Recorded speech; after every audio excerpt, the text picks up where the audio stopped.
Done. Okay, perfect. Yeah, and then for the others, I know that everyone will speak. Just remember not to open your computer microphone, just use the one in the room. So, but keep all the others silent.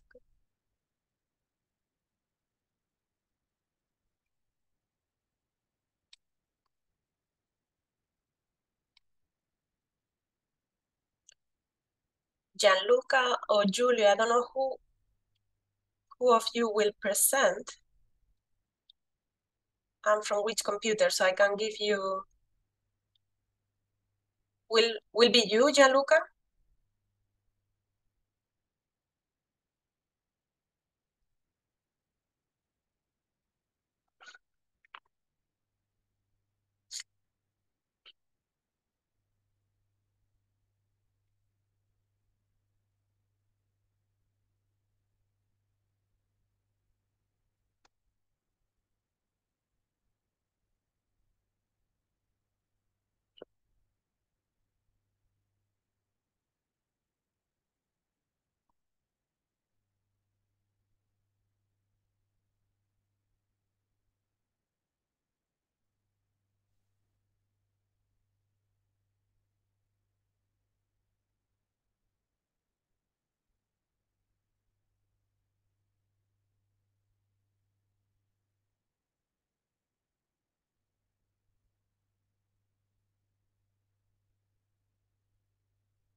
It's 12 o'clock, so we start. Everybody, wherever you are, good morning, good afternoon, good evening, very welcome on this annual meeting of the NETSOB network. For those who have joined us yesterday, welcome back. Thank you very much for joining us. As you probably will know, we had a shift in the agenda, and that means that the item on the agenda, the election of a NETSOB chair, is the first item this afternoon, this meeting. And for chairing this item, I would pass the word to Mrs. Natalia Rodriguez, who is presently leading the Global Soil Partnership to lead the discussion of this item on the agenda. Natalia, please, the floor is yours. Thank you very much, Peter, and welcome. Good morning, good afternoon, and good evening to everyone here in this meeting. It's a pleasure to be at this third meeting of the International Network on Soil Biodiversity, to see all the progress that was reported yesterday and that will be also reported today, and continue advancing on the activities of this important network. So as Peter mentioned, we need to elect a new chair, and we are very grateful for all the efforts and the support that Peter has provided to the network over these 3 years of his mandate. But as per the rules of the network, we need to elect a new chair at this meeting. We have 2 candidates. I think you all received the brief of these 2 candidates. So we will now have the opportunity of these 2 candidates to present themselves, share why they want to be the chair of the network and what are the ideas that they have for the network to move forward. So I would like to invite now both Brad and Jeff to introduce themselves briefly. We will have about 2-3 minutes per each. So Brad, I see you are online and unmuted, so please go ahead and tell the network why you are a good candidate. Thank you very much, Natalia, and good day, everybody. My name is Brajesh Singh, and I'm a chair of soil biology at Western Sydney University in Australia. My research interest includes identifying pattern and distributions of soil diversity and their linkage to ecosystem functions, including agriculture productivity and environmental sustainability, and how natural and anthropogenic pressures, such as climate change, affect soil biodiversity and function relationship. I have been working with the multiple UN agencies, including FAO, and currently serve as a member of International Technical Panel on Soil, ITPS. I also lead global initiatives of sustainable agriculture and the environment. My goal is to working with you all.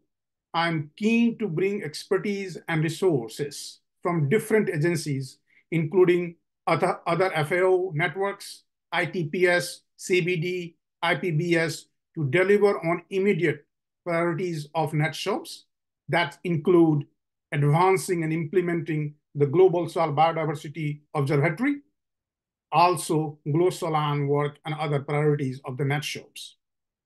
My aim is to build on from the strong foundation of NETSOBs to drive policy and societal engagement from regional to global scales by expanding our network and activities.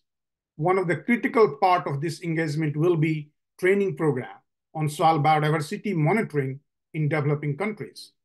These activities will require resource, and again, working with you all and key partners, I aim to reach out to both public and private funders to support these activities. Thank you for your time and support to NETSOB. Thank you very much. Thank you very much, Rajesh, for this introduction and for telling the network why you are a good candidate. I would like now to give the floor to Jeff. Let me just put you on. Oops, you are upside down. I don't know what happened to you, and we cannot hear you. Okay. No, we still cannot hear you. You need to unmute the microphone that is on the room, that is closest. There, okay. Yes, absolutely. Microphone works, but I'm upside down. That's weird. And that is going to be intriguing. I would say let's fix that first. Yeah. Don't give your presentation. Upside down? Upside down? Looks like that you're upstairs. Could I? Yeah, because the brush is from Australia. So. Oh, that's what it is. Can I use that? Sure. Start video. This one. Where am I going to go? I don't know if this one works. I just don't know why it's sending me upside down. In the settings in the video, you can rotate the cam. Yeah. Oh. When you No. next to stop the video or activate the video, you have a small arrow, and I think you can there in the video settings to define that. I don't know if I can. That's weird. Did you want to use mine? I think you use the option of mirroring your image and it's sideways, so that's why you're upside down. So if you switch off mirror my image, it will be the right way. Thanks. I did, and it didn't work. It's I see. Like it reversed the background image, but my head is still upside down. Oh, okay, sorry. Okay, maybe we can take the advantage of Peter's computer. If you can just switch yeah. So. That should be fine. Thank you.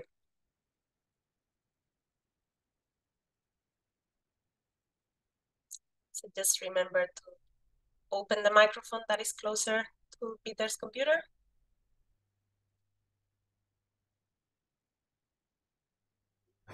Brilliant.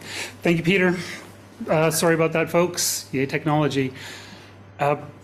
My name is Jeff Battigelli. I am an instructor at the Northern Alberta Institute of Technology in Edmonton, Alberta. I have been fortunate to be the alternate co-chair for working group number 2 with NETSOB for the last 2 years, working on influence of soil practices on soil biodiversity. I put my name forward to be chair because I wanted to ensure that there would be some continuity going forward for the group.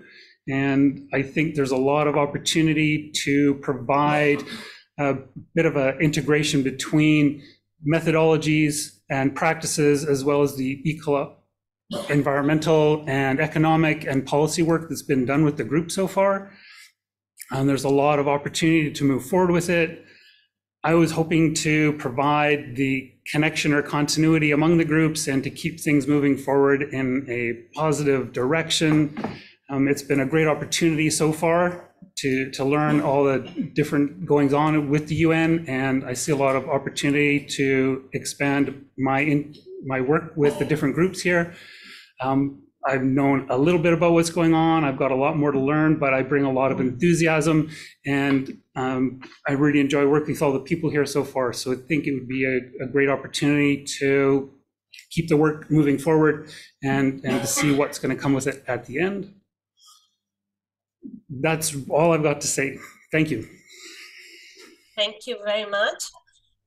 So now these were the two candidates that we received. As you may recall, there was a call for candidates done by my colleague Jacob Parnell, who is the coordinator of the network within the Global Soil Partnership Secretariat, and these two were the volunteers that wanted to opt for this. So with this information, now I would like to launch the poll, because it's the task of this network to elect the chair. As you know, we have a transparent process, so it's important that everyone here contributes to this voting. So I will now launch a poll. I kindly ask you to select one of the two candidates, and then based on the majority voting, we will elect the new chair. So please let me know if you see the poll in your screen. Those that are co-hosts, please do not vote. You cannot vote, unfortunately, and don't close the poll, because otherwise we will have to restart again. So George, Brown, Peter, Rosalina, Zoe, you cannot vote, and please don't close it. Thank you.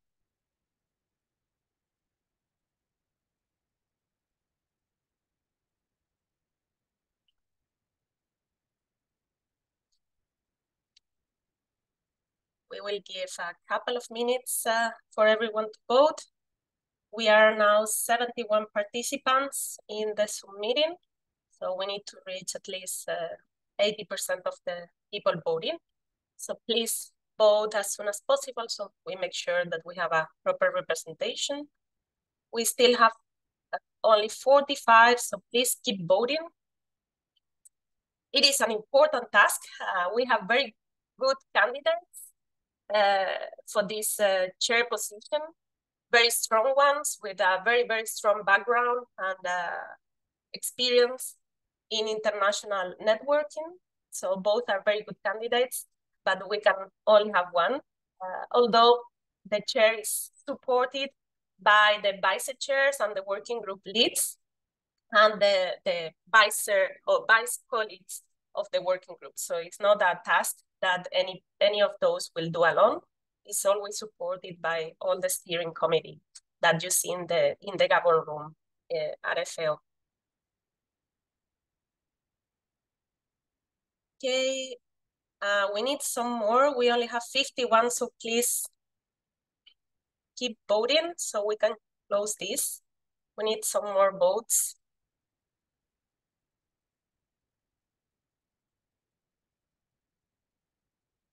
And it's very, very similar so far. So we need some more voting to be able to make a decision.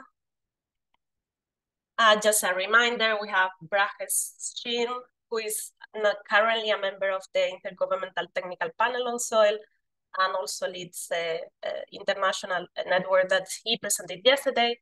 And the second candidate is Jeffrey Batugeli, who has been for the last 2 years also supporting the working group 2 of this network. So it's very, very familiar with the network as well.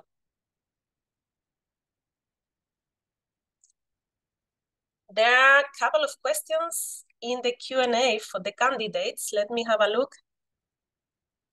Okay. So maybe we can take the time while people continue voting to address these 2 questions. One is Brad, if you can give an example on how anthropogenic pressures quantitatively affect the relationship between soil biodiversity and ecosystem functions. And then one question from Jeff is if you could provide some insights on your outputs on soil quality. So maybe Brad and Jeff, if you can come in and address one of those questions while we wait for people to go. Yeah, I'm happy to answer that question. So the relationship between the biodiversity and functions determines by the shape of that relationship. If it is a linear, then there's a proportional decrease as the diversity decreases, the proportional decreases in the functions. But there is other side. And so you define those relationship in terms of the shape of that relationship. So another shape is called the saturating. So initially, as the diversity increases, function increases, but there is a point after that, further increase in diversity does not really link into the loss of diversity as a loss of functions. And there is another one, the last one is called disaccelerating. So where the one or two species is fundamental to particular functions, and if you lose that species, then you lose that functions. For example, the removal of pollutants, so removal of pesticide from the systems. So that's how you look at the diversity function relationship. And there is all sort of different algorithms to define the percentage loss on the basis of that relationship. I hope that I have answered that question. Thank you, Brad. And Jeff, if you are there, can you please address the question and tell the audience, I guess the question goes in the line that why soil biodiversity and how we can use soil biodiversity to quantify soil quality. I don't know exactly which computer you will be, but if you could address that question. I don't see and I don't hear anything, so. Okay, there, is that working? Yes, it's working, but I don't see you. I'm not going to turn my camera on because I think it's going to flip me again, and that's just making me run around. So the one question I see there for me is about my output on soil quality. And one of the bigger projects that I was involved in for about 4 years was looking at soil quality benchmark sites across Alberta. And we started a sampling program to look at plots that have been established for 20 years in the province and started a baseline assessment of the soil biota associated with various agricultural plots in the province to get a baseline as part of a long-term project the province has set up to monitor soil quality in agricultural systems. So in that program, we were looking at mostly mesofauna, orb-batted mites, and springtails at a species level and trying to establish what was there and how they were responding to various agricultural practices in the province. And then relating that back to the agricultural research associations in the province to get them on board with assessing the soil biota associated with a lot of their research programs there. Because it's not something that's looked at in the province at all right now, we were the first stab at establishing that information for the province. Great, thank you so much, Jeff.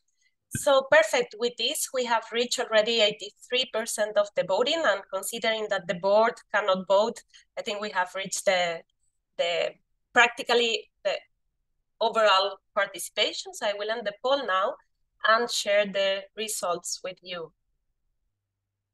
As you can see, it was a very, very tough decision, I would say, but finally Brad has been elected as the new chair of the International Network on Soil Biodiversity. Congratulations, Brad. I think now Peter will pass the baton to you to continue with this meeting, and you have a lot of work and opportunities to leverage to make this network responding to all the calls and needs from the international community. So congratulations to both, also to you, Jeff, because as you can see, also many participants thought that you were the best candidate. So also thank you for volunteering and for contributing to the network. Well, with this, I stop sharing and I pass then the floor again back to Peter for continuing with the meeting. Thank you so much to everyone for your participation. Thank you very much, Natalia, for doing this. I also want to congratulate Raj, but also Jeff. They were almost equal in their votes, but one has won, and that is Raj. And I'm not the chair anymore, Raj, so I would say maybe I should start to give the word to you. You can say something as a sort of welcome word. And you can also, of course, think about whether you like to chair the remaining of this session, this meeting. Otherwise, we will find another chair who will deal with that. Raj, can I give you the floor now? Thank you very much, Peter. Much appreciated. First of all, Jeff, congratulations to you. And I'm sorry, you could have been. I'm sure we will need your all supports going forward. There's nothing, NETSOB is all about networking. And you have been a critical partner in this work package and the NETSOB network itself. So we will keep looking for your support and moving forward. So thank you very much. Peter, thank you. I will be really grateful if you keep leading this session, not just only today, but tomorrow, because I'm traveling tomorrow. So I won't be here. So I will be really grateful if you can keep chairing this whole workshop or the sessions going on until tomorrow. And I'll be more than happy to take on the responsibility after that. I should take this opportunity also to thank everybody for participation in this process. And I will look forward to your continued support to the NETSOBs and all other people who are in the room, in the board, and everybody in the FAO. So thank you very much. With that, the hard work starts from here. It will be a hard footstep to follow what the Peter has set up, but I will try my best. So thank you very much.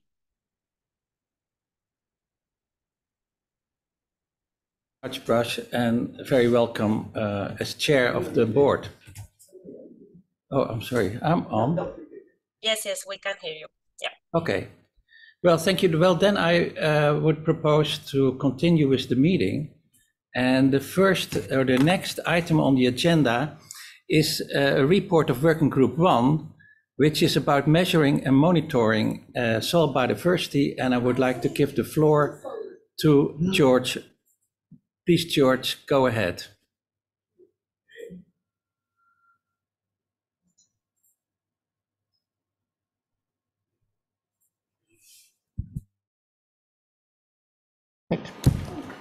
Great.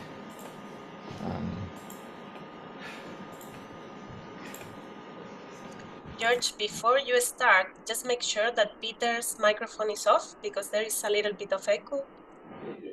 Could be that one, or okay, now it's great. All right. Okay, you can hear me, everyone. Yes, perfect. Far away. Thank you. Very nice to be speaking to all of you again and sharing the results of Working Group 1. I thank again the FAO and NETSOB and Natalia and Jacob for having us be here physically present.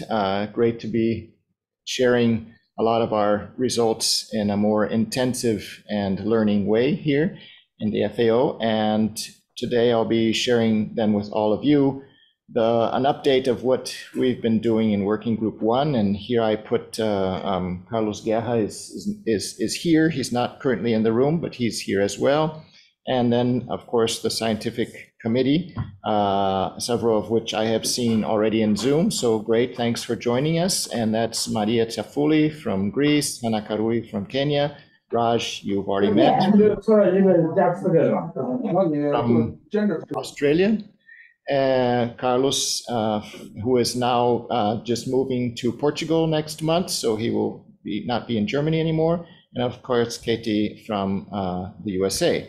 We have over 400 members in Working Group 1, and our main objectives are to provide evidence that support decision-making regarding soil biodiversity and strengthens knowledge on soil biodiversity, and particularly provide information on indicators and methods to measure them and facilitate then the monitoring of soil biodiversity worldwide. And then, of course, identify the gaps to to improving knowledge on soil biodiversity.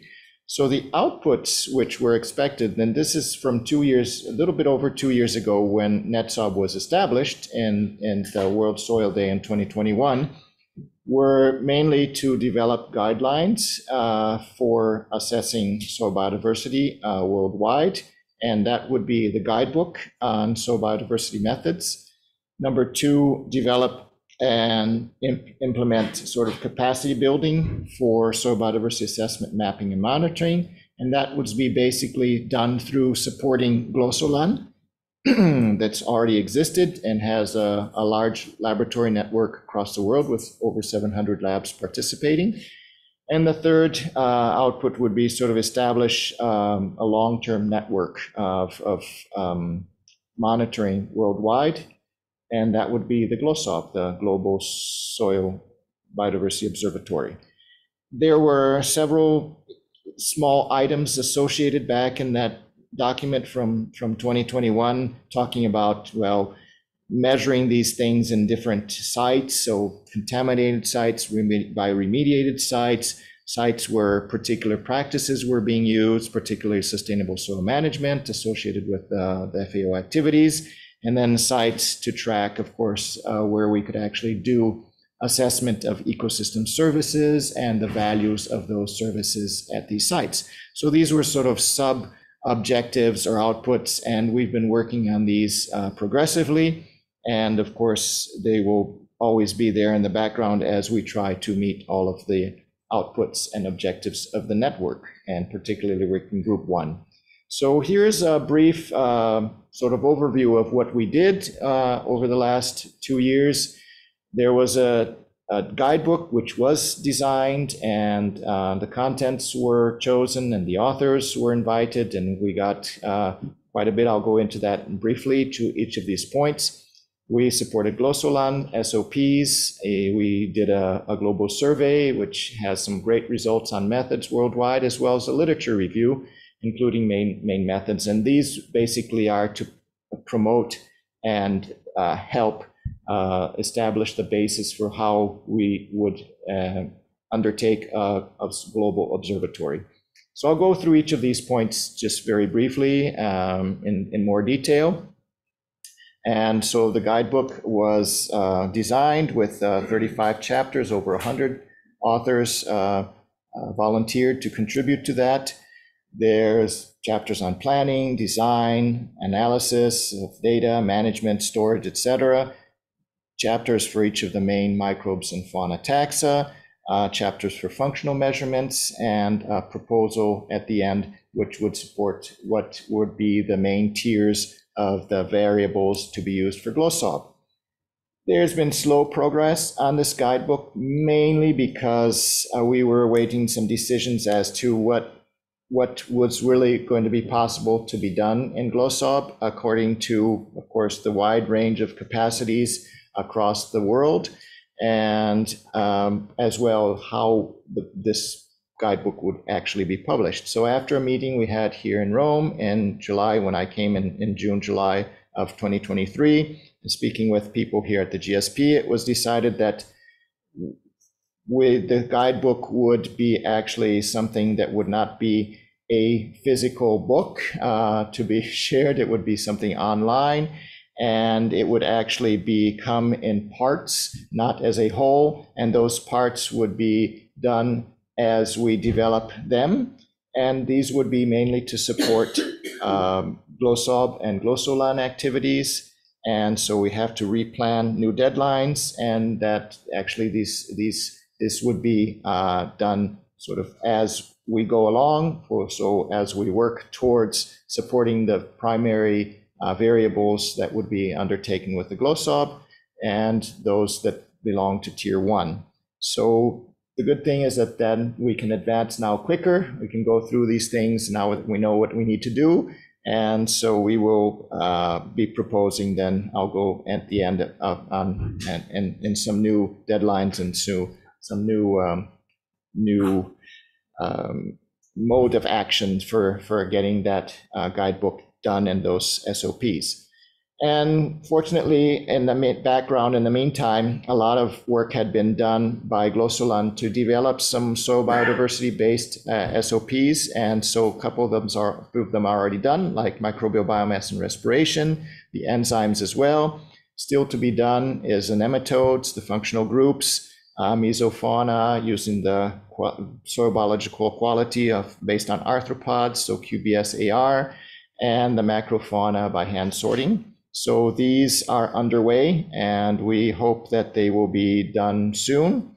And obviously, since now there's been a lot of interaction with Soilbon and using the protocols for GLOSOB as well, there will be a suggestion then that we follow standard protocols already being done across the world in protected areas that we could apply as well for areas of GLOSOB.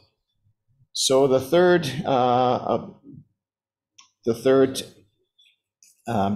task which we developed was the survey.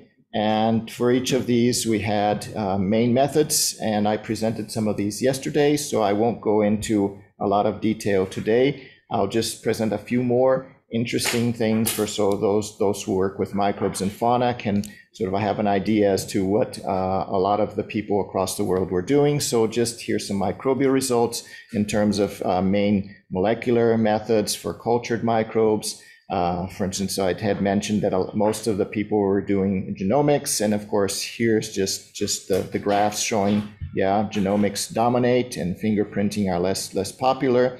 Most of the genomic work is done with Illumina. This shows very clearly that's the preferred platform. In terms of culture-independent microbes, there's a whole bunch of methods used for fingerprinting. Some of them are quite old, but are still being used, so quite popular. So PLFA, FAME, DGG, etc. And then if you use the sequencing, which markers do you use? Of course, 16S for bacteria and archaea, ITS for fungi. Microscopy is still used quite widely for identifying some of these microbes. So fish, less popular, arbuscular mycorrhizal core counting, and of course, again, Illumina pops up as the main platform.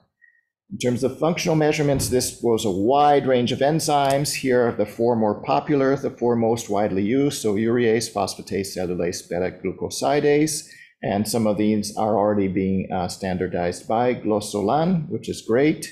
A few are not, but they might be in the near future. In terms of mycorrhizal fungi, most of the people are doing root infection. In terms of decomposition, most of the people are doing litter bags versus tea bags, although in Soilbon, it's tea bags that are being used. So that will probably be used as well in GLOSOB.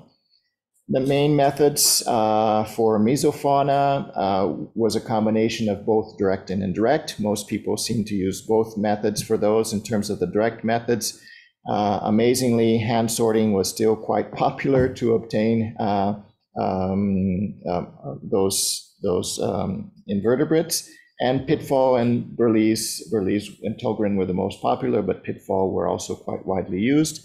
In terms of macrofauna, of course, direct or the both methods were still quite widely used. In terms of direct, hand sorting was by far the most popular, and still extractors like Burlese and Tolgren, but also Pitfalls were quite popular for the indirect methods. Finally, the last thing that was done was a literature review for over 11 years, and we'll be expanding that now to 2023 in the near future. A database was constructed with over 100,000 papers related to soil biodiversity. That was done in a more customized platform, but we will soon hope to be migrating it to Tableau, which is something that can be used for external users and searches. So we hope that that will be soon made available for all users outside. Here's just some of the searches that were terms that were used in terms of the main taxa, so the microbes, the fauna, the processes, and then there was some stuff related to ecosystem services and valuation. And then, as I said, over 100,000 papers were were found with over 70,000 authors. Those were survey recipients. We did a whole bunch of top 20 countries for each of the main topics, and that highlighted, of course, a lot of the main countries which were top authors and top producing. Of those top 20 for all of these, it involved around over 370 institutions from 45 countries, and these were mainly universities and research institutes. And if we look at the methods, basically they show what the survey showed. So I'm not going to show those. I'm just highlighting one here, which I mentioned yesterday about the fumigation extraction. Again, showing as the most popular, and that's just a lot of these were just repeated from the survey. So here's some conclusions, last two slides, and the next steps. So in terms of microbes, genomics and barcoding, and more popular than fingerprinting, fumigation extraction more than others. This is highlighting some of them. In terms of functional respiration and enzymes were used more often than other methods. In terms of microfauna, funnels greater than centrifugation or decanting in others. In terms of the mesofauna, Burlese and Togren more than pitfall or hand sorting. Opposite with the macrofauna, hand sorting more than pitfall or Burlese. And following up, we hope to finalize the QBS AR and TSBF protocols this year, hopefully in the first semester, maybe March, April of this year, if we can get those main authors to work together and finalize those. But we need to work together with the people from SoilBond to coordinate that, because we're planning to get these, it's the last slide, get these working with, working all together so we can standardize these for the primary tiers of GLOSOB. And finally, the publication of the literature review and the survey, which will be done in soil organisms. And the deadline for that submission is April, and we hope that it will all come out in August of this year. And that's it. Thank you. Yep. Thank you very much, George. We have a couple of minutes available for questions and answers. And I will do the first one because that came in with me, and the rest will be managed by Jacob. And the first is an important one. Somebody asked, is it possible to contribute in writing the SOPs still missing?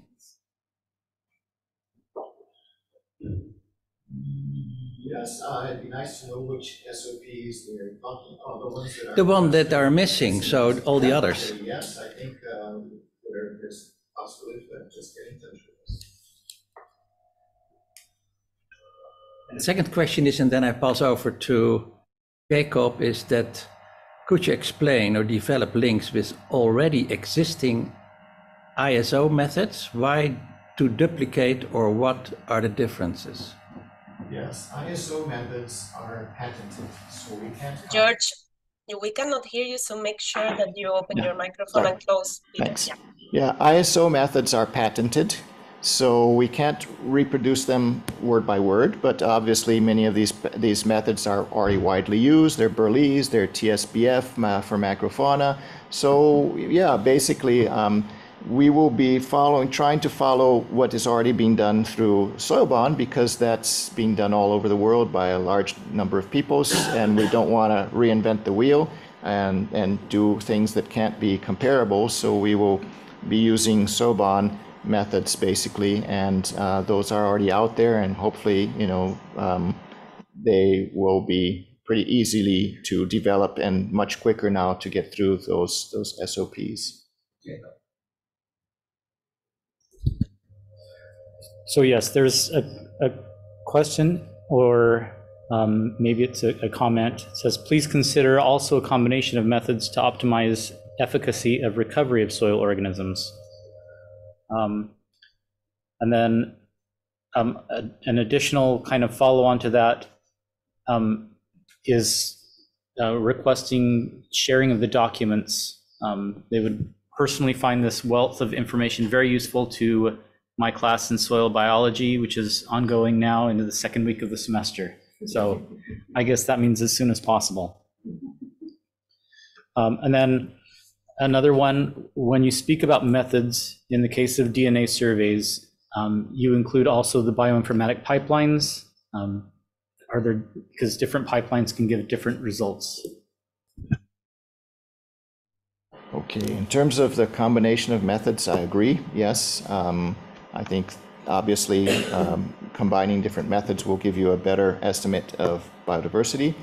I'm not sure in what context in which you're thinking, you're probably referring to fauna, but yes, we agree with that. I'm not sure, as I said, which method you're referring to for what taxa, but I agree. In terms of the availability of those, yes, they'll be online. So when the SOPs are available, they will go up on the website and they will be downloadable and free to use. So no problem there. Just can't guarantee when that will happen, but the ones that are already up there from GLOSOLAN are already downloadable. And as soon as the other ones are available, they will be downloadable. The last question was regarding bioinformatics. I can't answer that, but I know that, something will be out there to facilitate somehow standardization of what's going to be used. So I know Soilban is doing that, so it will be available. Well, that's it then. Thank you very much, George. Then we can pass to the next item on the agenda, and that is the activity that we want to look out for the best management practices to promote soil biodiversity. And I would like to give the word to Mrs. Zoe Lindo. Please, Zoe, go ahead.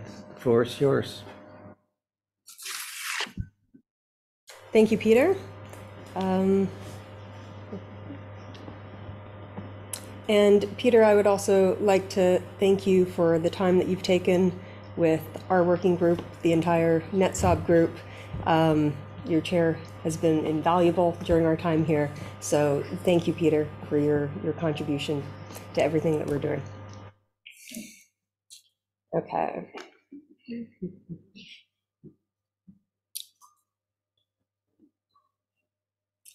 seconds. Does not appear I'm able to share my screen.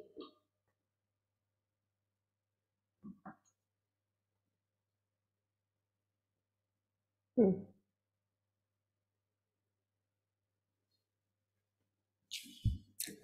trying to get IT on. Okay. Are you able to share your screen? I'm not logged on my.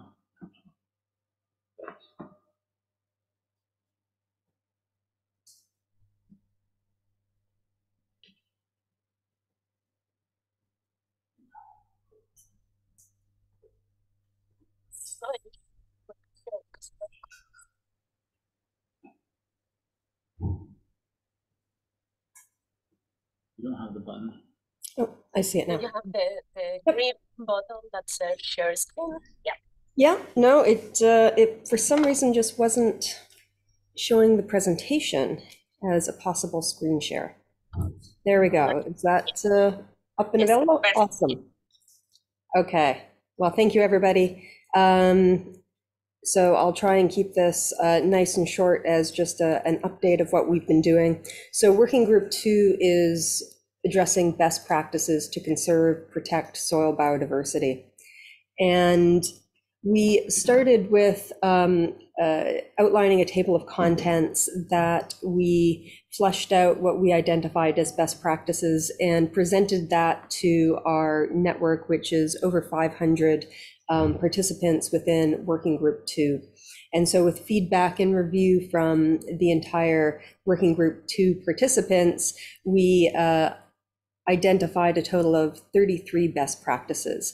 And generally, these are outlined into 4 main categories, which were to reduce soil disturbance, maintain soil structure, and prevent soil erosion. So these are basically addressing the physical mechanisms by which soil biodiversity is lost. The second category was to maintain, enhance, and diversify soil organic matter inputs.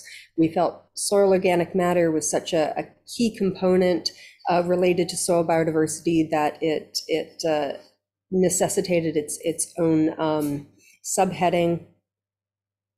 Third was reduce fertilizer, pesticide, and other chemical changes to soils. So this is addressing the chemical drivers of soil biodiversity loss. And the fourth was to prevent and control invasive species, pests, pathogens, and diseases in soils. And so this is addressing the biological drivers of losses in soil biodiversity. So our table of contents outlined these 33 best practices within these 4 main categories. This is the bulk of the document that we've been working on. And from there, we solicited input from our network participants via a survey in terms of interest in submission and co-authorship on creating this document. And we received very strong support. There were over 100 network participants that expressed interest in populating in total over 300 different aspects of the document that we wish to create. From there, we reached back out to the interested participants with a call for contributions. And this included contributions that you could consider maybe more academic or review in nature in terms of what is known on our 33 best practices. But what we really also wanted was case studies and to hear from our network participants in terms of who they were, what they were doing, and how they were addressing conserving and protecting soil biodiversity in the context or region that they were living. And so we put out this call for contributions and case studies that was launched in April, and submissions were open over the summer and closed in September. And from that, we received 20 contributions for the general chapter subheadings and 40 different case studies. And so we've worked with our scientific committee to review those. We've returned those for some revisions to the co-authors, and we'll continue to work with those co-authors so that we can populate this document. But in the meantime, we're moving forward with other initiatives to help flesh out our overall report. Number one is we are planning to launch a questionnaire. And the goal of this is to enhance participation from outside of our network as well. So we want to hear more about those case studies. Be prepared to have this questionnaire perhaps land in your inbox sometime soon. We want to hear from you. We want to hear from perhaps land managers that you work with, other organizations that you work with. So please disseminate this widely when it comes into your inbox. Parallel to this, we're planning a systematic literature review of the published works that is known on the best practices and its effects on various aspects of soil biodiversity. And then we hope to be able to summarize the case studies that we've had in submission, as well as the case study information that we received from our questionnaire that will be coming out soon.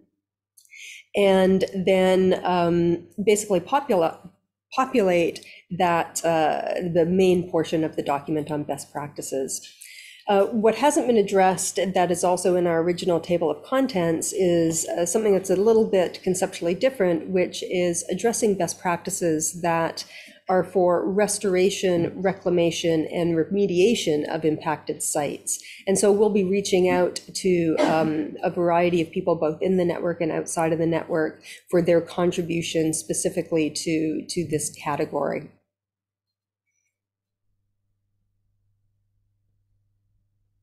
And then rounding out the overall document, we have the introductory chapter. This is composed of 3 main sections that seek to identify those mechanisms that lead to soil biodiversity loss. Our understanding of how soil biodiversity is lost is going to be critical for us to understand the mechanisms by which best practices operate to conserve and protect soil biodiversity.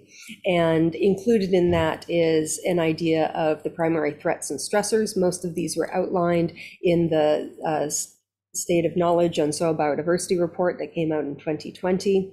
And then also identify and discuss the indirect effects and cascading threats and interactions among these stressors.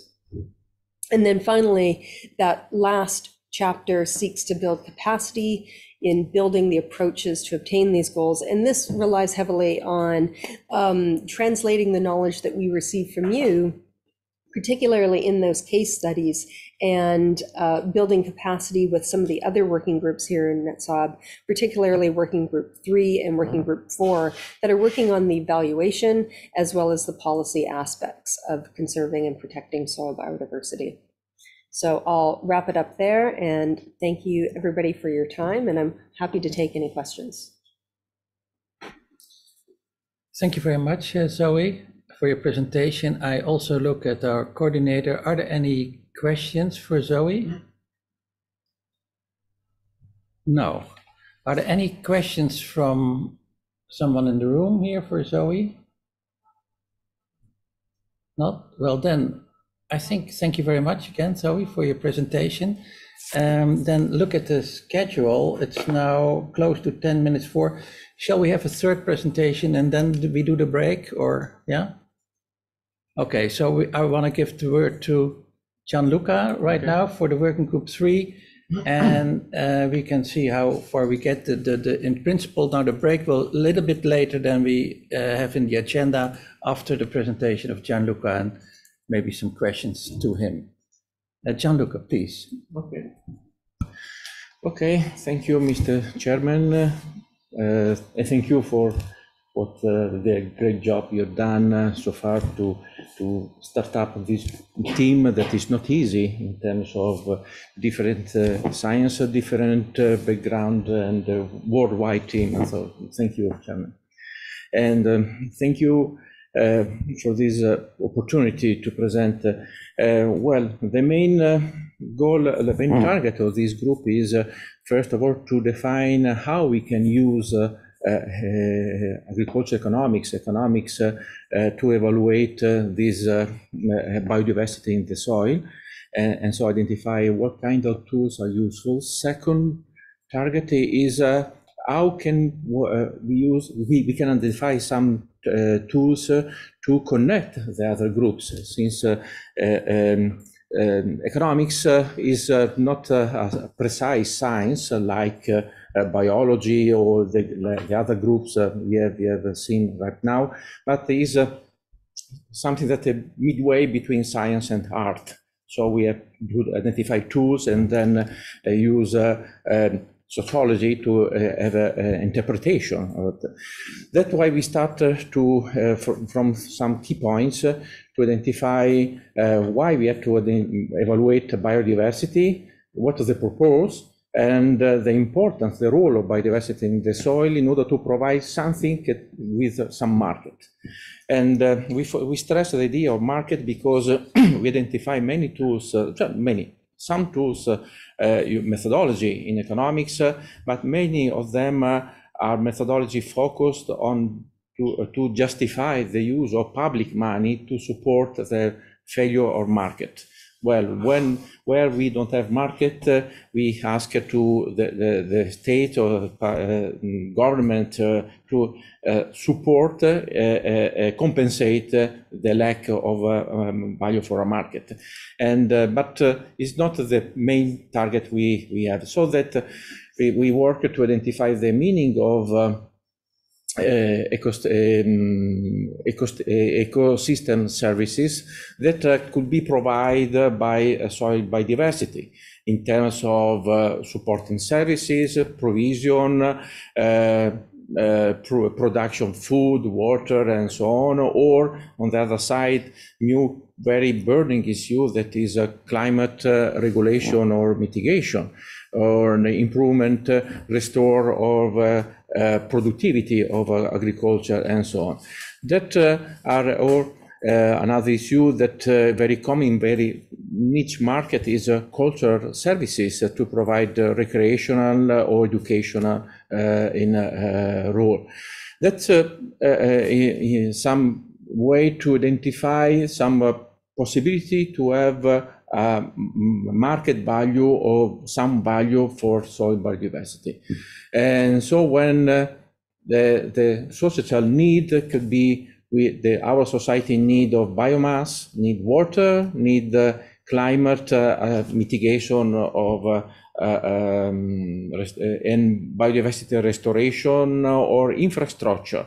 That to face these needs, the soil can provide some tools, some services, and so on, and all product to react to the opportunity market. So the final value of an ecosystem is a combination of ecological value, social value, and economic value. So why we need to identify item or information, data, in order to fill this box and then come out with the final value of our ecosystem and good. That's why we managed to work and in order to understand that, to have a kind of a trade-off between producer surplus. So I have the soil, I managed to improve it, identify what is biodiversity inside, so I need to have an extra value on my side. On the other side, when we talk about market, we talk about trade-off that is a consumer surplus. That means I can get benefit from what is inside the soil, and I can use it. And so the total value is can be provided by non-monetary evaluation techniques or using monetary evaluation techniques estimated through preferences like willingness to pay or willingness to accept the cost. That is two faces of the same coin at the same time. So positive value or negative value we can reduce from our product. So we managed to categorize, classify some techniques to evaluate the services that are direct market evaluation, revealed preferences, and stated preferences. So the first draft of the paper we prepare is just a very first draft, first of all, but is an effort also to use a common language to share with other groups, since otherwise we run the risk to speak some English, but in the same time to have different meaning when we talk in biology, when we talk in farming, or when we talk in economics, or especially when we manage to translate such thought in legal issue. So that one of the effort we made to share this information in order to share the same meaning and way of approaching the final market. So the total value of biodiversity is associated with the two also way of managing biodiversity: in situ soil services or outside ex situ soil services, outside the soil. That it means public good in terms of soil biodiversity to provide, like for example, sequestration CO2 or benefit services that are out of the boundary of our farm or our countries. And so the method to we classified, we went through literature also to identify experience and especially for the evaluation of to identify the market price or an external market to the farm. That giving a priority to this approach, we said that first manage to identify some market for our benefit external to the farmer in order to have a trade-off in an international view. Then we can have other methodology to identify small market. In economics we call niche markets, where especially we have some case where we need public support or very local approach. This is a base. Well, that's up to now. It's just the first draft of the paper in order to share the vision, meaning, and tools. And then there's a first propose, just an algorithm, a formula to identify how we can improve carbon accumulation, that's right now, CO2 could be considered like a common currency in the world, a real currency, much a worldwide currency, bigger than dollars or euro, and can be traded, and so there is a value, there is a market. So if we put CO2 in the market, we have a value. And how we can use our soil to improve CO2, but in the same time to balance CO2, organic matter, or what other information we can have from the other groups to include in this value. And on the other side, also the trade-off with mineralization of biodiversity that we have inside the soil. And so the next step is work over to finalize this paper, and then start to manage the operative side, getting proxy information from work group 1, work group 2, in order to have a synthesis of the information, because we cannot use all the variables to approach the practical operative. We run the risk to lose information, but we can be more operative in order to make such a simulation in terms of value. So this approach is approach where we start to consider that what the good we can put on the market is the result of production, agricultural production, efficiency, is the result of timing in crop, when we consider medium term, we can adopt different agricultural practices and monitoring the information, biological information inside the soil.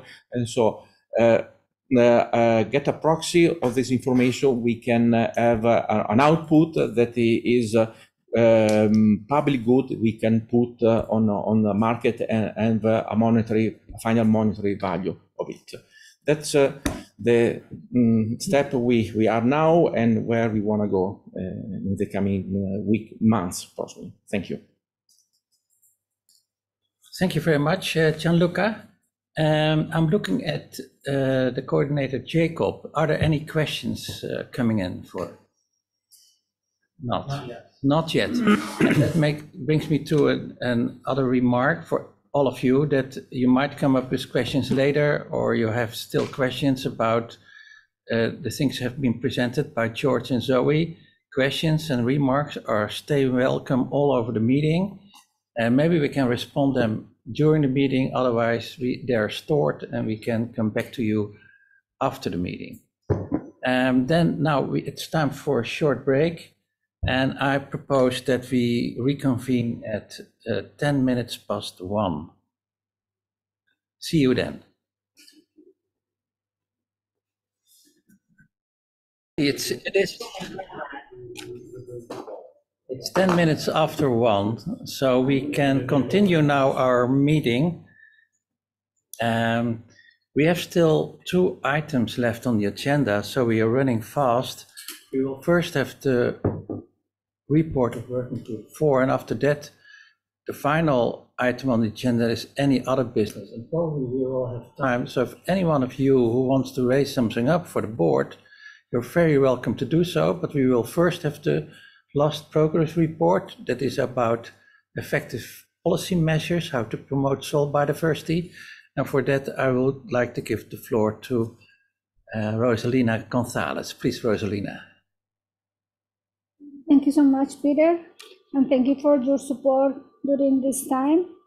You was the best example of a political guy, so it was very interesting to meet you. And now I'm going to talk about the working group 4, policies and legal instruments related to soil biodiversity. So we had at the beginning 3 activities to make: the development of a policy brief on the state of knowledge, protection, conservation, and sustainable use of soil biodiversity at national, regional, and global levels, performance of an assessment of effective policies and legal instruments to control soil biodiversity loss, and provision of policy advice to national and local governments to develop legal instruments for the protection, conservation, and sustainable use of soil biodiversity. And from the first meeting, we decide to work on the first one, the development of policy brief on the state of knowledge. It was very interesting because we had some barriers, and I'm going to tell you what happened with that. The first thing was that the NETSOB network talked, and we asked who wants to work in this group, and there's a few members of the network who is working, who is active now. So I want to invite in this moment some people to work together, because only a few portion of the NETSOB is working on that, and it's very important because we can have the methodologies and we are make some actions, but if we don't have a policy and a legal instrument, in some cases it's very low the things that we can do in a better way. So I want to invite some people to work on this group. So the first things to understand, to see what is the state of policies and legal instruments related to soil biodiversity was to analyze what we have about that. So for that thing, we use a source of information that was the National Survey on the Status of Soil Biodiversity, Knowledge, Challenges, and Opportunities from 2019. That it was research made by FAO with another partners and with some survey made in a global way. That was the first source of information. Then, as George mentioned yesterday and today, the group number one made a global survey on soil biodiversity, and they include some policy questions that has good information about policy in a global way. And in addition, we check the FAO-LEX information, and we work with some guys of this area to understand, to see what information we have related to this topic. So, from the National Survey on the Status of Soil Biodiversity, they collect information at a country level to compile relevant policies, regulations, or frameworks that have been implemented related to soil biodiversity.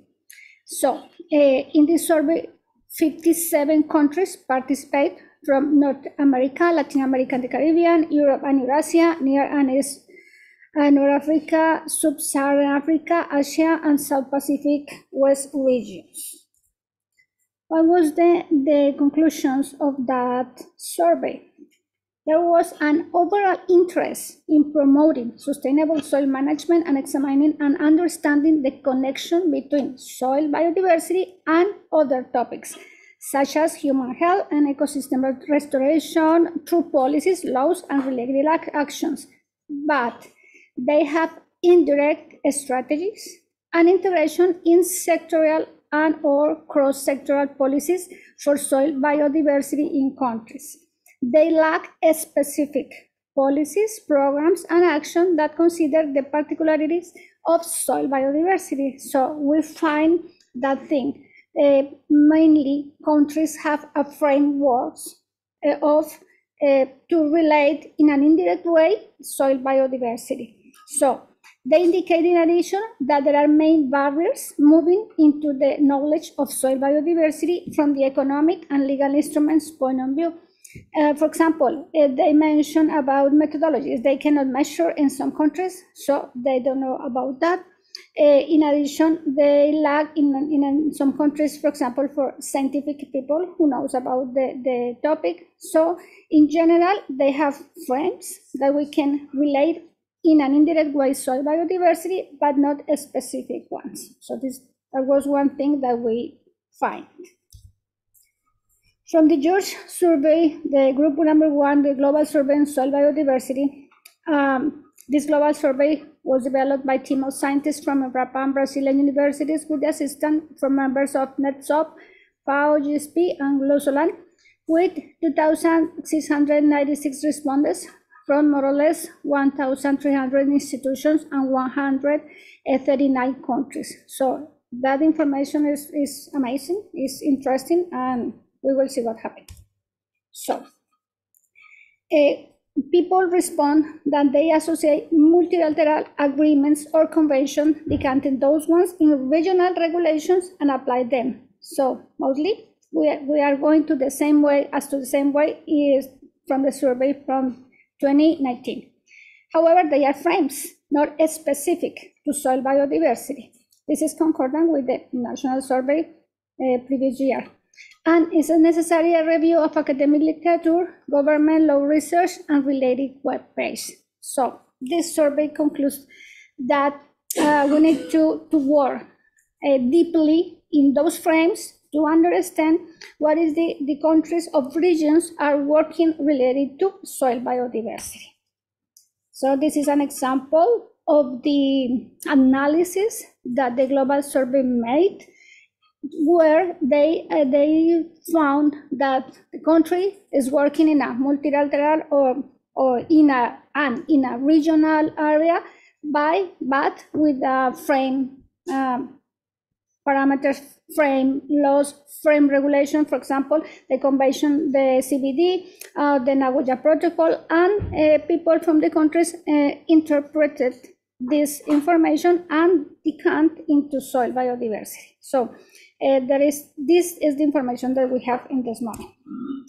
In addition, when we talk with FAO, specifically with the legal area, we found that there's no legal definition of soil biodiversity. And when we talk with lawyers there, people said that it's important to make a definition, a legal definition, because they said you want to protect something that is not, it does not exist a definition of that one. So we have a scientific definition from some documents of FAO, we have a scientific definition, but we have to translate those one in a legal definition to move on in the political area. So it was very interesting to talk about that, because when we search from the legal point of view, we find that thing. So it's important to work in this area to make to understand countries that we have to protect something that is soil biodiversity. We have the European Union with the new European Soil Monitoring and Resilience Law, and I think the group considers that is a great support. They have actions aimed at improve and maintain soils in healthy conditions, essential for them to provide ecosystem services on a scale necessary for environmental, social, and economic needs. So we have in this moment this start point. We have the holes. We have this law as a frame, general frame, specific in this area, and we have the agreement, the national agreements that. So we have to move on. In addition, you hear previously the working group number 3, that is the economic group. So we have a new initiative. The idea is to join working group 3, that is economical, and working group 4, policies, legal, and economic instruments related of soil biodiversity. Why? Because we understand that one of the policy makers, one of the things that policy makers are asking always is, and what is the cost? How much costs this action? Where can I find funds? Something like that. So we understand that this is a nice idea, because with them we can provide some guidelines to protect, conserve, and use sustainably the biodiversity of soils, with valuable information starting from the economic evaluation of ecosystem services, as Luca explained before. So now we are start to work together, and the idea is make a regional team groups to analyze these legal soil biodiversity frames since the economic point of view either, and we will to release a convocation to participate in these groups.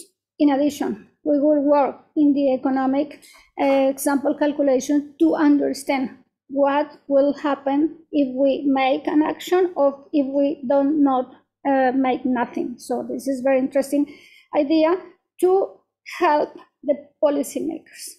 And with this thing, we will do guidelines. This is in a language that all people understand. So we will try to build this in a different way as in a scientific terms. So we will make in the economic and legal area. So we propose a table of contents for a document that is a report of FAO with an introduction, theoretical framework on biodiversity, economic valuation, application and policy issues, global survey results of the economic and legal instruments of soil biodiversity, regional trends in public policy on soil biodiversity, international legal instruments to protect soil biodiversity, knowledge and infrastructure gaps by region, and how to move on, because we have to move on, but now we have to see what is happening, how people is interpret this information, and how we can help policymakers to make things better. So this is the idea, and if you have any question, please tell me. Thank you. Thank you very much, Rosalina. Are there any questions to Rosalina? Jacob, have you seen any questions coming in through the chat, or? There's not a question, but there is a shout out to South Tyrol that has comprehensive government financed soil biodiversity monitoring.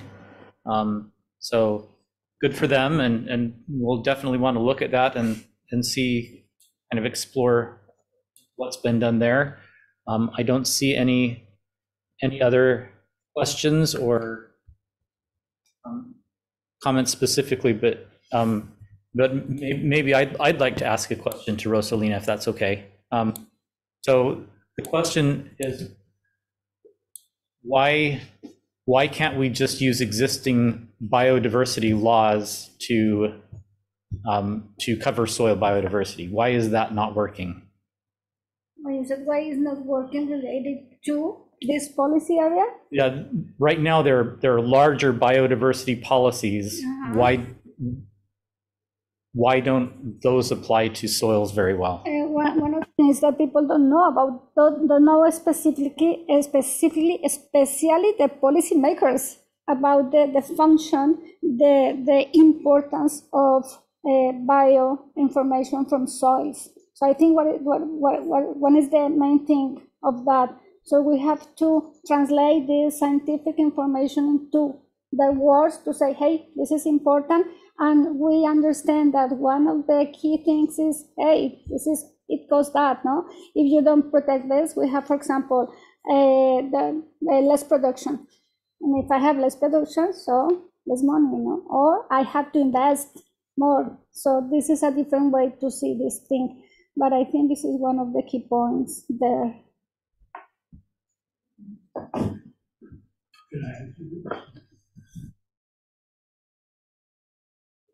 Just to add that actually I never came across of any biodiversity policy that keeps into account below ground biodiversity.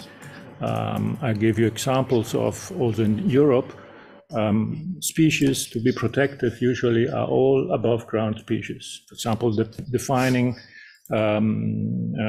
special protection areas within the Habitat Directive of the EU, it's mostly, actually practically exclusively species that are above ground. So I think the awareness that there is a huge amount of biodiversity below ground is still to come in the biodiversity policy arena in general, and that's maybe something to be working on from this side, from this network. There's one more question, and that's, in what way would a legal definition of soil biodiversity differ from a scientific one?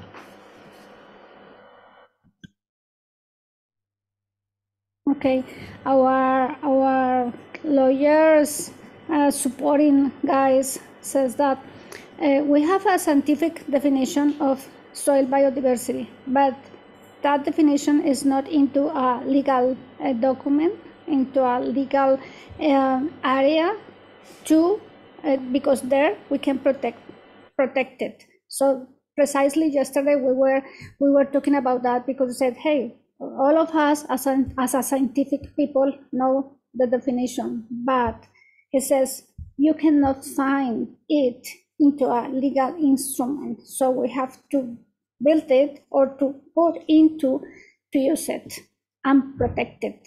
So that was the key point that he mentioned.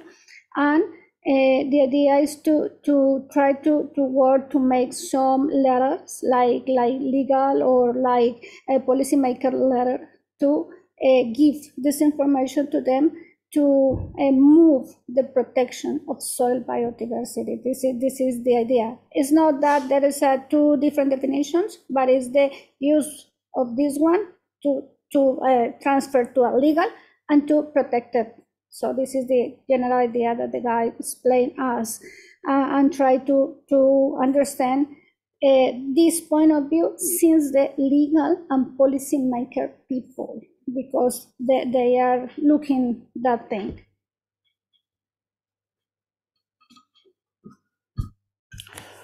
Yeah, and one more that is, it looks more like it's a comment. Soil biodiversity policies, it is not absolutely true that all policymakers don't understand the topic, but legal requirements are not totally understood by scientists. There's need for cooperation and discussion, as is usually the case.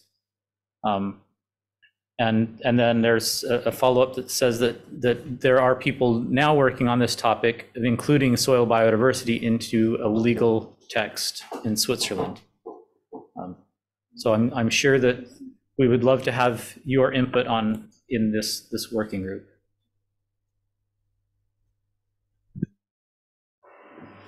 Okay, thank you. Thank you, Rosalina.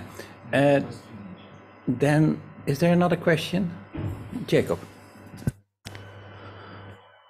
Yes. Has the team also visited the International Treaty on Genetic Resources for Food and Agriculture and the Cartagena Protocol on Biosafety?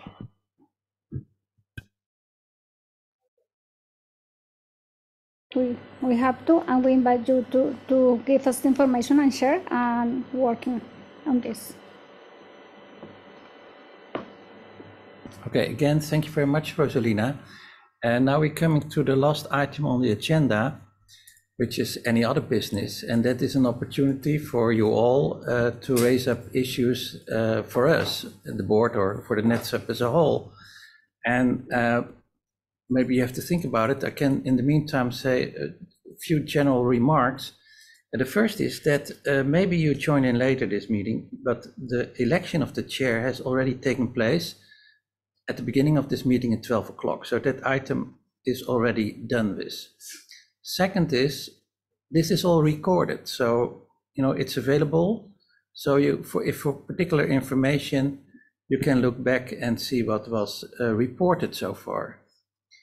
Regarding the chats, several questions have still come in. I've seen that there are also, some of them at least are addressed, but questions that came in through the chat or through the question and answer button, they are stored, and so we can also handle them later on, also after the meeting. Regarding any issues you like to raise up now, it is not possible to raise your hand and give you the floor. So I'm sorry, but that has to go through the chat or through the question and answer. So if there's anyone who would like to have something to be discussed now, please use the chat function or the question and answer button, and our coordinator, Jacob, will look whether something coming in. Jacob, is there already something? Nothing yet, but We'll give it a few minutes for people to formulate their question and add it if needed. Is there any other board member team here around the table who wants to add something to the meeting of today? I look around. If not, and nothing showing up yet, well then I would like to say hope to see you next time, but it is not possible because I'm not chairing anymore since an hour ago. So I wish you all the best. I wish NETSOB all the best. And for now, I would say goodbye. And with this, I close the meeting. Thank you very much.